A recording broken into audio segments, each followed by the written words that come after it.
हुकूमत की जानिब से बिजली की कीमत में 2.10 रुपए फी यूनिट मजीद इजाफा किए जाने का इम्कान है।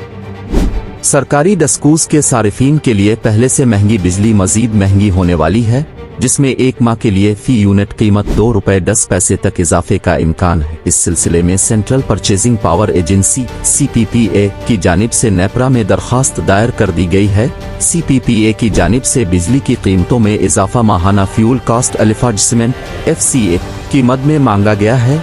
इस हवाले से national electric regulatory authority NEPRA इस दरखास्त पर 29 जुलाई को समाअत करेगी। दरखास्त मंजूरी की सूरत में बिजली की कीमत में इजाफे का नोटिफिकेशन जारी कर दिया जाएगा।